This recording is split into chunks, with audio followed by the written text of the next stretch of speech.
Sa video na ito ay aalamin natin ang istorya sa likod ng bago at nakamamanghang bahay dito sa Batangas, ang Bahay sa Bato. Dito sa rooftop, dito nyo makikita yung 360 degrees na view.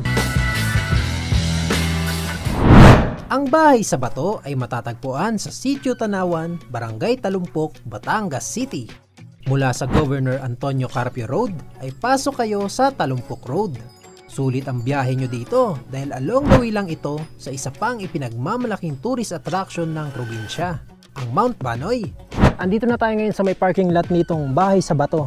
Andito na yung signage nila. Kapag dinire-diretso nyo naman tong daan na to mga kompanyeros, yan na yung paakyat ng Mount Banoy. Ito mga kompanyeros yung paakyat dun sa may Bahay na Bato.